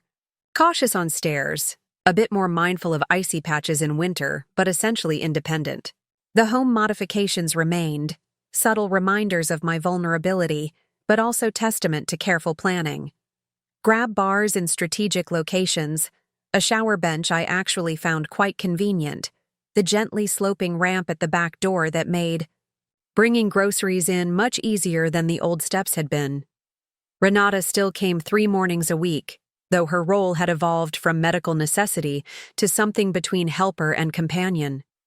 She assisted with heavier household tasks, drove me to appointments when weather made driving challenging for me, and provided conversation during morning coffee that I found increasingly valuable after decades of quiet breakfasts alone. But the most profound changes weren't physical or logistical. They were relational. The family dynamic that had been disrupted, then rebuilt on a foundation of greater honesty, continued to evolve in ways that surprised and often delighted me. On this particular autumn afternoon, I was deadheading roses when I heard the familiar sound of tires on gravel. James's SUV pulled into my driveway, followed by Eliza's sedan. My children had begun coordinating their visits more frequently in recent months, an unexpected but welcome development that allowed for deeper conversations than our previous pattern of separate, more superficial interactions. What was unusual today was the presence of my grandchildren, James's teenagers, Tyler and Zoe, and Eliza's 10-year-old twins, Sarah and Emma. Typically, the grandchildren joined these visits only on holidays or special occasions, their busy schedules of activities and social events taking precedence over visits to their grandmother. "Surprise!" called Zoe, hopping out of her father's vehicle with the exuberance of her 16 years. "Family meeting day," I smiled, removing my gardening gloves. "A family meeting that includes grandchildren? This must be serious." "Business indeed. The most serious," agreed Tyler, who at 18 had developed his grandfather's dry sense of humor. "We're discussing intergenerational wealth transfer and philanthropy. Apparently, we need to learn about this stuff before college." "Don't be a smartass, Tyler," James reprimanded, though without real heat. He turned to me, explaining, "We thought it was time to include the kids in some of these conversations. After all, Dad's letter mentioned legacy and future generations." "Grandma, your roses are so pretty," Emma exclaimed, skipping toward me, with her twin sister close behind. At 10, they were still young enough to express enthusiasm without self-consciousness. "Thank you, sweetheart," I replied, allowing myself to be hugged despite my dirt-smudged gardening clothes. "They're enjoying this cooler weather after the summer heat." We made our way inside, an intergenerational procession that filled my modest home with noise and life in a way that felt both foreign and deeply right. Eliza headed straight for the kitchen, where she began unloading containers from a cooler. She had taken to bringing prepared meals when she visited, a reversal of the decades I'd spent feeding her that I found both amusing and touching. "I made that barley soup you like, Mom," she called. "And there's fresh sourdough from that bakery near my office." Once everyone had settled in the living room with drinks and snacks, James cleared his throat in the way he did before making presentations to clients, a mannerism so like his father that it made my heart catch. "So we've been having a lot of family discussions over the past few months," he began, looking at the children, "about Grandma and Grandpa's financial philosophy, about the trust they established, about the Evergreen Project. The big secret." "Money," piped up Sarah, the more outspoken of the twins, before being shushed by her mother. "Not secret," Eliza corrected gently. "Private. There's an important difference. Anyway," James continued, "your grandmother has been teaching your mom and me a lot about how she and Grandpa approached money. not just as something to accumulate, but as a tool for creating security and making a positive impact. We thought it was time to include all of you in these conversations. Tyler leaned forward, suddenly interested. So we're going to learn about investing and stuff? Because I've been reading about cryptocurrency and— Slow down, James interrupted with a laugh. We're starting with more fundamental principles. Values first, then strategies. I watched this exchange with interest, noting how differently James approached this financial education than Frank and I had with our children. Where we had emphasized frugality and discipline without explicitly discussing our overall financial philosophy or the results it was yielding, James was being more transparent, more intentional about including his children in the full picture. Actually, I said, I think it might be helpful to start with a story about your grandfather and how he began thinking about money differently than most people. The grandchildren settled in, even the teenagers showing interest. Stories about Frank were relatively rare, as he'd died before the younger ones had many concrete memories of him, and the older ones had known him primarily as a quiet, kind presence without understanding the depth of his thinking or the scope of his achievements. Your grandfather grew up quite poor, I began. His father worked at the steel mill until an injury left him unable to do physical labor. The family struggled after that, often not knowing if they'd have enough for rent or food. Frank was 12 when this happened, old enough to understand the precariousness of their situation and to begin working odd jobs himself to help out, mowing lawns, delivering newspapers, stocking shelves at the corner grocery before school. I paused, remembering Frank's stories about those difficult years, the constant anxiety, the shame of worn clothes and missed school activities, but also the early development of his work ethic and resilience. One day, when he was about 14, he was at the public library, one of his favorite places because it was warm in winter, cool in summer, and free all year round. He found a book about personal finance that changed his perspective completely. It wasn't just about budgeting or saving, though those were important. It was about seeing money as stored potential rather than just as a means for immediate consumption. Stored potential? Echoed Zoe, looking puzzled. Yes, I nodded. The idea that money isn't just for buying things now, but for creating options and opportunities later, for doing important things that matter to you, for helping others when they need it. Like how Grandpa and you saved for decades and then started the Evergreen Project? Tyler asked, showing he'd been paying attention to the family discussions. Exactly, I confirmed. But it started much smaller. Frank's first independent financial decision was to open a savings account with $5 he earned painting a neighbor's fence.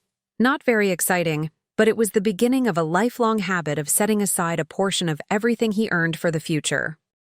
I continued the story, sharing how Frank had worked his way through college, how we'd met and discovered our shared values around money, how we'd built our financial foundation brick by brick over decades. I explained our decision to live below, our means, our strategy of paying ourselves first, by automatically directing a percentage of every paycheck to savings and investments before spending on anything else. The grandchildren listened with varying degrees of engagement.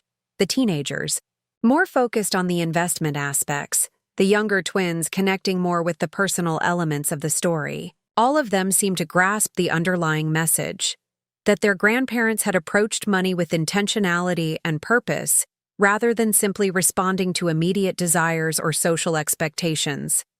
So here's what we've been thinking, James said when I finished my story. Each of you is going to receive distributions from the trust when you reach certain ages, 25, 35, and 45. The amounts are significant, but they come with responsibility. We want to help you prepare for that responsibility, Eliza added. Not just the technical aspects of managing money, but the deeper questions about purpose and values that should guide those decisions. Like what we really care about, asked Sarah. Exactly, Eliza smiled at her daughter. Money is just a tool. The important question is, what do you want to build with it? That's why we're starting a new tradition, James continued. Quarterly family meetings about financial values, impact investing, philanthropy, the subjects your grandparents mastered but discussed only between themselves. And, Eliza added with a dramatic pause that made the twins giggle with anticipation, we're creating individual purpose accounts for each of you. These are investment accounts that you'll help manage, with guidance. A portion of the returns will go to charitable causes you choose, and a portion will be reinvested. Our own investment accounts? Tyler straightened in his chair. How much are we talking about? James gave his son a pointed look. The initial amount isn't the point, Tyler. What matters is learning the principles, developing the habits, understanding the responsibility. The accounts will grow over time, I interjected gently. Both from investment returns and from additional contributions as you demonstrate thoughtful stewardship. But they'll never be just about accumulation. They're about purpose. Like the Evergreen Project? Asked Zoe. Similar in spirit, I agreed. Though each of you might discover different purposes that speak to your unique values and interests. The conversation continued as we moved to the dining room for soup and bread, the discussion flowing naturally between financial concepts and broader philosophical questions. I found myself observing more than participating, struck by how different this intergenerational conversation was from anything in my own experience. Frank and I had never sat down with our parents to discuss money in this deliberate educational way. Financial information in our families of origin had been closely guarded, either out of privacy norms, shame about limited resources, or both. And we had continued that pattern of privacy with our own children, though from a very different financial position. Yet here were James and Eliza, deliberately breaking that pattern. They were creating a new family culture around money, one that maintained appropriate boundaries and emphasized values over net worth, but that also recognized the importance of financial literacy and preparedness for the responsibilities that would eventually come with inheritance. After dinner, the younger children went out to the backyard to play while the teenagers helped clear the table. James, Eliza, and I moved to the living room with cups of tea, the comfortable silence of family settling around us. This is good, I said finally. What you're doing with the children, Frank would approve. We're trying to find a middle ground, James acknowledged, between the complete privacy you and Dad maintained and the kind of overexposure to wealth that can damage kids' motivation and perspective. It's challenging, Eliza added.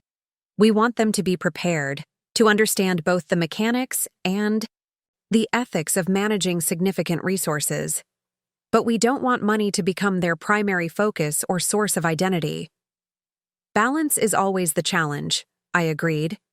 Your father and I may have erred too far in the direction of privacy, but our intentions were good. We know that now, James said quietly. And in many ways, your approach worked. Eliza and I both developed strong work ethics, financial discipline, careers we built ourselves. We just needed to understand the bigger picture too, the philosophy behind your choices, the ultimate purpose of all that careful stewardship. Through the window, I watched my grandchildren playing in the yard. Sarah and Emma turning cartwheels on the lawn, Tyler showing Zoe something on his phone as they sat on the garden bench. 4 young lives, each with potential that extended far beyond their material inheritance, yet each who would someday have resources that could amplify their impact on the world if they learned to use those resources wisely. There's something else we wanted to discuss with you, Eliza said, interrupting my reflections. About the house. I tensed slightly, wondering if they were revisiting the old concerns about my living independently. But Eliza's next words surprised me. We'd like to help you make some updates, not changing the character of the place, but addressing some of the aging infrastructure. The plumbing is original to the house, the electrical system could be safer, and the roof will need replacement. Soon. I've been getting estimates, James added. And before you protest, this isn't about trying to take over or suggest you can't manage. It's about being proactive with maintenance on a home that clearly means a great deal to you. and that you want. To remain in. I studied my children's faces, seeing genuine concern rather than the thinly veiled condescension that had characterized previous discussions about my home. This wasn't about changing my life to suit their preferences. It was about supporting the choice I'd already made to age in place. "That's very thoughtful," I said carefully. "I've been aware of those issues, but hesitant to undertake major projects. At my age, that's what family is for," Eliza said simply, "to help with the things that become more challenging as we age. Not by taking over, but by supporting." The contrast with our conversation in the hospital 6 months earlier could hardly have been more stark. Then, they had decided what was best for me based on incorrect assumptions about my resources and without genuine consultation about my wishes. Now they were offering assistance that respected my autonomy while acknowledging my limitations, a balance that felt both loving and dignified. "I would appreciate the help," I acknowledged, "particularly with finding trustworthy contractors and overseeing the work. But I'll pay for the renovations myself. The trust has ample provisions for home maintenance." They nodded, accepting this boundary without argument, another sign of our evolving relationship. We continued discussing practical details until the children came back inside, bringing with them the energy and slight chaos that characterizes any gathering including young people. As the evening wound down and the family prepared to leave, Tyler approached me somewhat hesitantly. "Grandma, I've been reading some of Grandpa's investment journals from the safe deposit boxes. His analysis of market cycles is pretty impressive, even by today's standards." I smiled, pleased by his interest. Your grandfather was methodical and patient, rare qualities in any era, but particularly valuable for investors. I was wondering. He paused, then continued in a rush. "Would it be okay if I came over sometimes to go through more of his records? Maybe you could explain some of his thinking? For my purpose account," he added quickly, as if needing to justify his interest. "I'd like that very much," I said, feeling a surge of emotion at this request, this desire to connect with his grandfather's legacy in a meaningful way. "Perhaps Saturday mornings? We could start with his earliest journals when he was just developing his investment philosophy." Tyler nodded eagerly, and for a moment, I saw Frank in his earnest expression, the same intensity, the same curiosity about how things worked and why. The goodbyes that followed were warmer than our family's typical departures had been in years past. More hugs, more specific plans for next visits rather than vague intentions. More genuine connection versus obligation fulfilled. After they left, I sat in my garden as twilight descended, reflecting on the extraordinary journey of the past 6 months. From the hospital room where my children had informed me I would be going to Shady Pines, to this evening of intergenerational financial education and genuine collaboration, the transformation seemed almost impossible to comprehend. Yet it had unfolded naturally, each revelation and conversation building on the previous, creating a new foundation for our family relationships. The catalyst had been disclosure, the sharing of financial information long kept private, but the true change had come from the values discussion that followed, the deeper understanding of purpose and legacy that the financial revelations had enabled. I thought about Frank's letter to the children, his hope that the knowledge of our financial position wouldn't diminish their view of their own achievements, but rather add dimension to their understanding of legacy. That hope seemed to be realizing itself in ways even Frank might not have anticipated, not just in James and Eliza's continued professional success, but in their thoughtful approach to preparing the next generation for both the opportunities and responsibilities of wealth. The evening air had grown cool, and I rose to go inside, my hip twinging slightly after the long day but fundamentally sound. In the kitchen, I found the remains of Eliza's soup, carefully stored in containers labeled with reheating instructions in her precise handwriting. On the counter was a note from James explaining that he had scheduled the roofing contractor for an estimate the following week and would handle everything if I approved the work. Small gestures, but meaningful ones.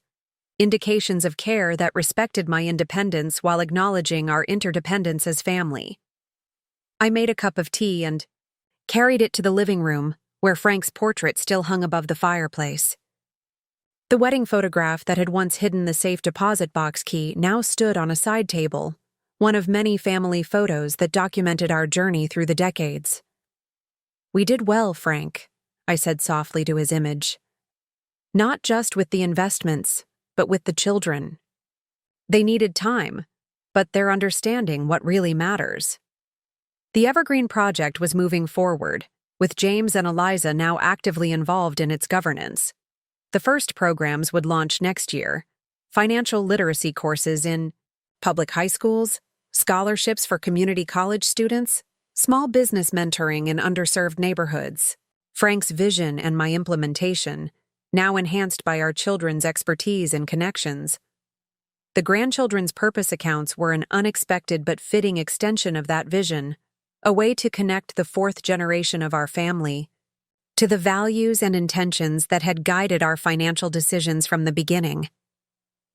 My thoughts drifted to the moment in the hospital when I had faced the prospect of Shady Pines, when my children's perception of me as financially vulnerable and possibly incompetent had threatened my autonomy and dignity. That moment of crisis had forced a decision: continue the pattern of financial privacy that Frank and I had maintained for decades, or risk the disruption and potential complications of transparency. The choice to reveal our financial position had been difficult, contrary to deeply ingrained habits of privacy, but it had been necessary, not just to avoid Shady Pines, but to create the possibility for authentic connection based on truth rather than assumptions. Money itself had never been the point for Frank and me. It had been a tool, a means to create security and eventually impact. The same was true of financial disclosure. It wasn't valuable for its own sake, but for the conversations and understandings it enabled. I sipped my tea, watching the last light fade from the sky outside my window. At 73, I had experienced an unexpected new chapter in my family story, one that promised deeper connections and more meaningful legacy than I had dared to hope for after Frank's death. My children had once planned to place me in a cheap assisted living facility based on misconceptions about my financial resources. That painful moment had become the catalyst for transformation, not because wealth had solved my problems, but because honesty had created the space for genuine understanding. The hidden vault had contained more than just financial assets. It had held the potential for a different kind of family relationship, one based on shared values and purpose rather than unspoken assumptions and outdated patterns. In opening it, I had risked disruption, but gained something far more valuable: the opportunity to be truly known and understood by my children, and through them, to extend Frank's and my values to generations we would never meet. As I prepared for bed that night, I felt a profound sense of completion. Not because my life was nearing its end, I hoped for many more active years, but because a circle of understanding had closed.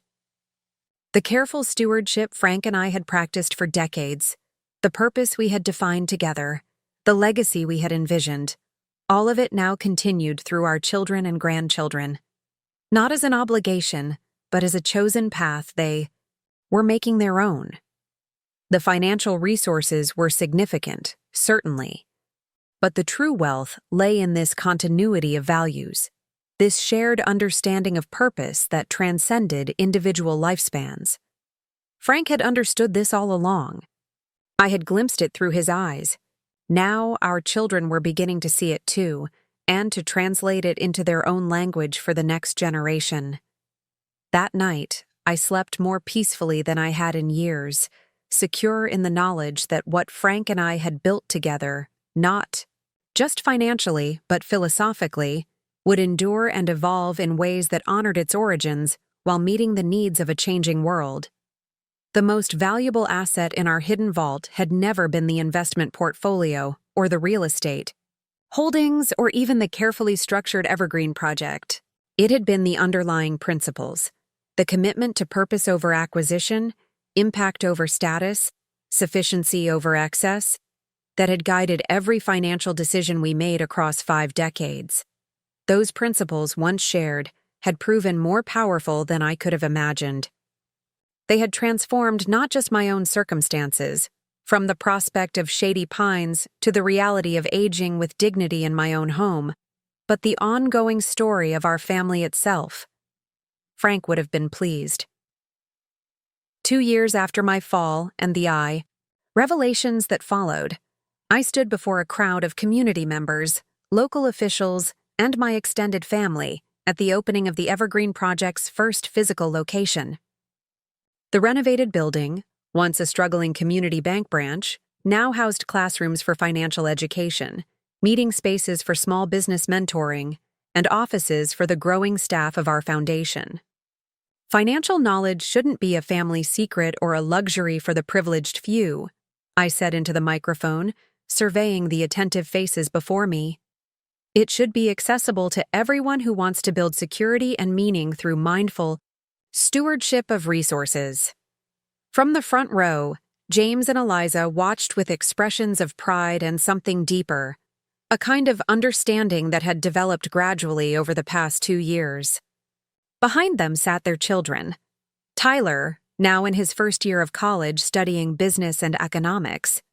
Zoe, preparing for graduation and already managing her purpose account with impressive insight.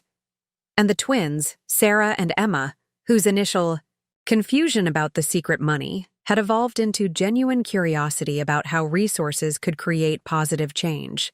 When my late husband Frank began his careful study of financial principles, he did so out of necessity, I continued. He had experienced scarcity and insecurity as a child, and he was determined to create stability. But what began as self-protection evolved into something more meaningful, a vision of how financial knowledge, thoughtfully applied, could expand possibilities not just for ourselves, but for others. I looked around the bright, welcoming space designed to make financial education accessible and engaging, computer stations for researching investment options and practicing budgeting skills, a small library of carefully selected resources, comfortable meeting areas where mentors and students could work together without the intimidation factor of traditional financial institutions. The Evergreen Project represents Frank's and my belief that financial empowerment isn't just about accumulating wealth, I explained. It's about developing agency, making conscious choices, and ultimately using resources to support what matters most to you. Everyone deserves that opportunity, regardless of their starting point. The remainder of my speech touched on specific programs the center would offer: free financial literacy workshops for high school students and adults, one-on-one mentoring for small business owners, scholarship support for community college students, and a small business incubator that would launch next year.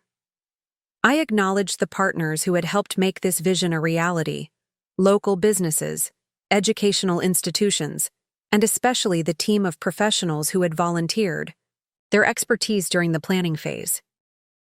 And finally, I said, approaching the conclusion, I want to thank my family, my late husband Frank, whose vision and discipline created the foundation for everything you see today. My children, James and Eliza, who took that vision and expanded it in ways Frank and I could never have imagined. And my grandchildren, who remind us daily that what we're building isn't just for the present, but for generations to come. After my speech and the ceremonial ribbon cutting, I mingled with the guests, particularly the first cohort of scholarship students who would begin community college the following semester with Evergreen support. Their stories touched me deeply. The single mother returning to school after a decade in the workforce, the first-generation college student whose parents had emigrated with little more than hope and determination, the young man who had overcome addiction and was rebuilding his life one careful step at a time. Mrs. Hutchinson, said the young woman who had introduced herself as Maya, I can't tell you what this scholarship means to me. I've been trying to save for college while working full-time and raising my son, but it felt impossible, like I was running in place. I understand that feeling. I told her, thinking back to the early years of my marriage when every dollar seemed stretched to its limit. Sometimes the difference between impossible and achievable is just a bit of support at the right moment. Exactly, she agreed, her eyes bright with emotion. And it's not just the money, though, that's huge. It's knowing someone believes I can do this, that I'm worth investing in. Her words stayed with me as I continued greeting guests, accepting congratulations, and explaining the Evergreen Project's mission to interested community members. The financial support we provided was important, certainly, but equally valuable was the message it conveyed, that everyone deserves access to education, to opportunity, to the tools for building security and meaning in their lives. Your husband would be so proud, Edward Bennett murmured as he joined me at the refreshment table. Now 80, he had officially retired, but remained a trusted advisor to the Evergreen Project. This is exactly what he envisioned. Not exactly, I corrected gently.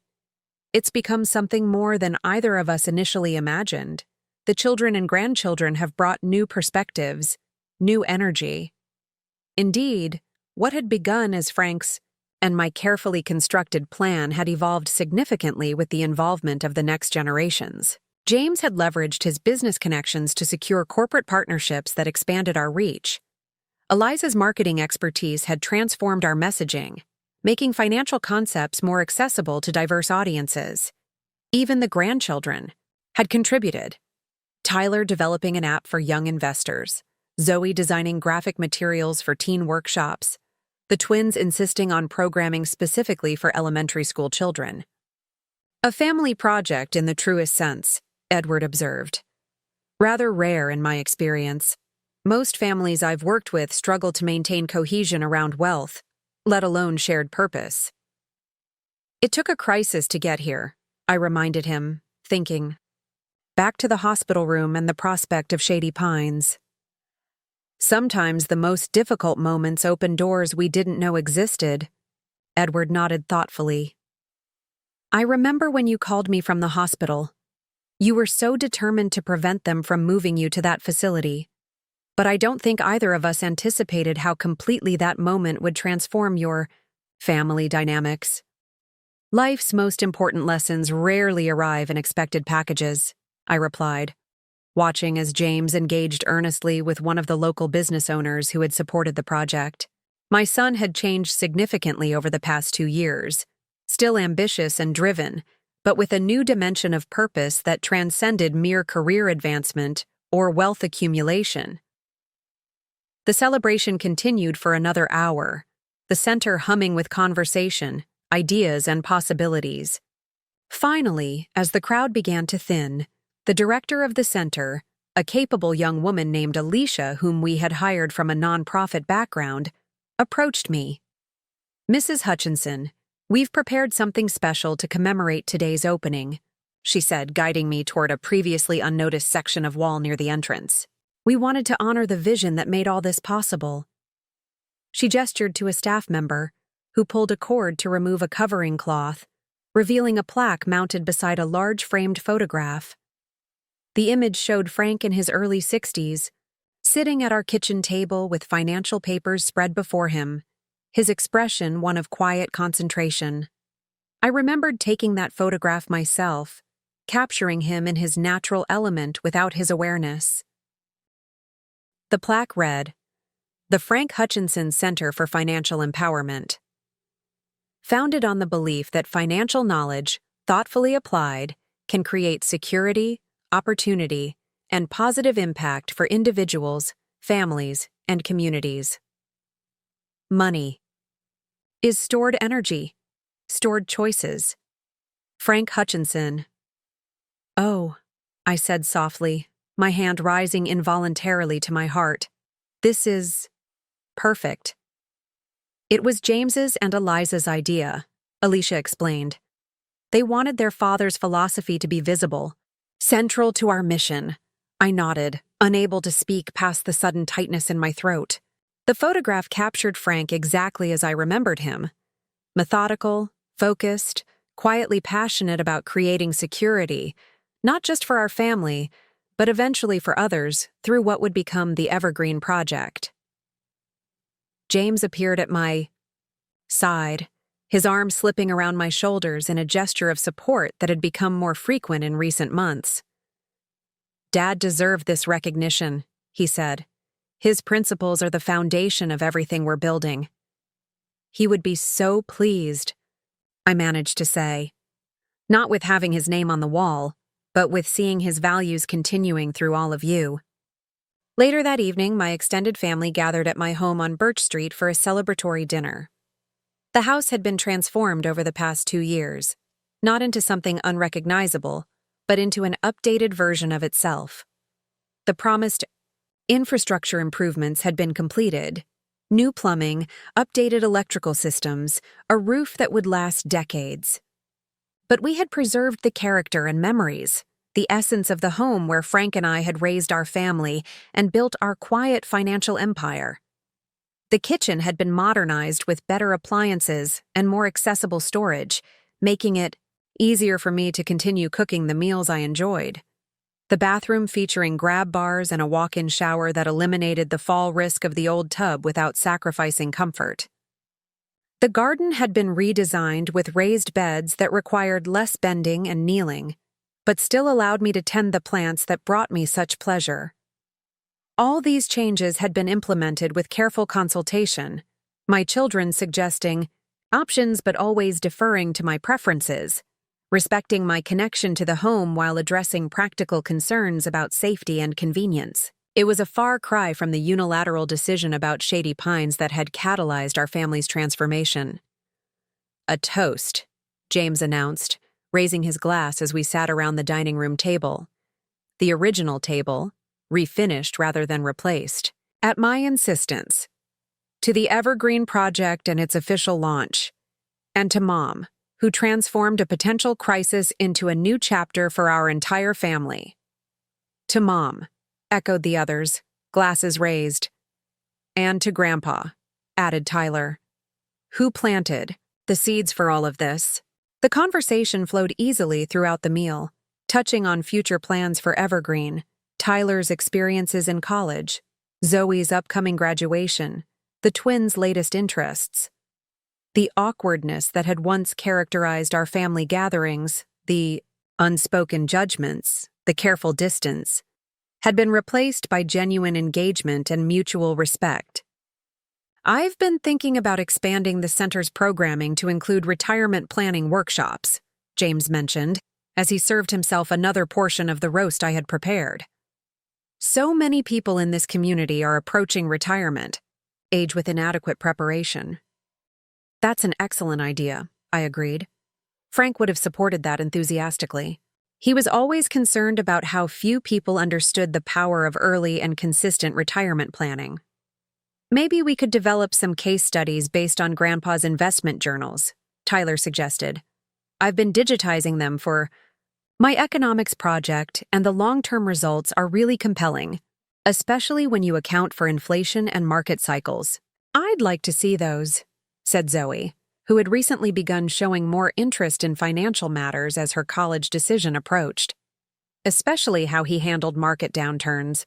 My economics teacher says that's where most individual investors make critical mistakes."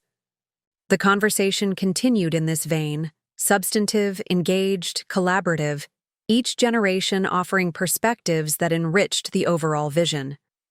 I contributed when appropriate, but also found myself observing more than participating, struck by how different this intergenerational exchange was from what I had experienced growing up, or even what we had modeled for James and Eliza during their childhood. After dinner, as James and Tyler cleared the table, another change. The men in the family now participated in domestic tasks without prompting. Eliza joined me on the back porch, where we could watch the sunset painting the sky in spectacular hues. This shift in perception had allowed for a more authentic relationship, not perfect or without occasional tensions, but fundamentally changed in its balance of power and depth of understanding. We could disagree now without the undercurrent of condescension that had once characterized their attitude toward me. We could collaborate on the evergreen project as equals, each bringing valuable perspectives and skills. Most significantly, we could talk openly about money, not just as a technical matter of investments and returns, but as a reflection of values and priorities, as a tool for creating the lives and impact we truly wanted. Frank would have been surprised by this outcome, I thought. He had valued privacy so deeply, had believed so strongly in the protective power of financial secrecy. Yet he had also valued family connection and authentic relationships. The tension between these values had never been fully resolved during his lifetime. "We found a new balance, Frank," I said softly to the quiet room. "A different way forward, that honors your caution while creating space for greater understanding." The next morning, I woke early, my body still accustomed to rising with the sun, despite no longer needing to adhere to a work schedule. The house was peaceful, bathed in the golden light of dawn. I made coffee and carried it to the back porch, where the garden Frank and I had tended for decades now flourished under my continued care, supplemented by occasional help from the grandchildren and a local landscaper for the heavier tasks. As I sat watching the morning light illuminate the plants some Frank had selected, some I had added after his death, creating a living tapestry that connected past and present, I reflected on the extraordinary journey that had begun with a simple fall in this very garden. That accident, painful and frightening as it had been, had set in motion a sequence of events I could never have anticipated. The broken hip had led to the hospital stay. The hospital stay had prompted James and Eliza's decision about Shady Pines. That decision had forced me to reveal our family's financial reality, and that revelation had opened the door to deeper understanding, more authentic relationships, and ultimately the public launch of the vision Frank and I had nurtured privately for so many years. "From crisis to opportunity," I murmured, remembering one of Frank's favorite principles from his investment philosophy. "The key is keeping your head when others are losing theirs." I thought about the contrast between what might have been, the sterile room at Shady Pines, the diminished autonomy, the separation from my home and community, and the reality that had unfolded instead. Continued independence in my beloved home, meaningful involvement in the Evergreen Project, deepened relationships with my children and grandchildren. The catalyst for this different path had been financial disclosure. The revelation of the wealth Frank and I had accumulated through decades of disciplined saving and strategic investing. But the true transformation had come through the conversations that followed, the deeper understanding of values and purpose that the financial revelations had enabled. "Money talks," Frank used to say, but usually not about anything important. He had meant that financial discussions often focused on superficial concerns rather than fundamental values or meaningful goals. But in our family's case, money, or more accurately, the disclosure of our relationship with money, had opened the door to the most important conversations of all. As I sipped my coffee and watched a hummingbird dart among the flowering shrubs Frank had planted for precisely this purpose, I felt immense gratitude for this unexpected chapter of my life. Not because wealth had solved my problems, money alone could never do that, but because honesty had created the possibility for deeper connection and more purposeful impact. My son had once looked me straight in the eyes and told me I was going to Shady Pines because my financial situation left no other options. That painful moment had awakened something I thought had disappeared. Not just courage, but the recognition that my financial choices deserved to be understood rather than dismissed. The journey from that hospital room to this peaceful morning had been transformative not just for me but for our entire family. The hidden vault had contained more than financial assets. It had held the potential for a different kind of family relationship, one based on shared values and purpose rather than unspoken assumptions and outdated patterns. In opening it, I had risked disruption but gained something far more valuable: the opportunity to be truly known and understood by my children, and through them, to extend Frank's and my values to generations we would never meet. the most satisfying. Revelation wasn't that I had been right and my children wrong about my financial situation.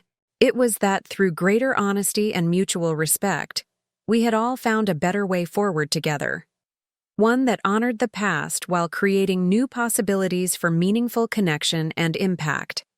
And that was a legacy beyond price. Up next, you've got 2 more standout stories right on your screen. If this one hit the mark, you won't want to pass these up. Just click and check them out. And don't forget to subscribe and turn on the notification bell so you don't miss any upload. From us,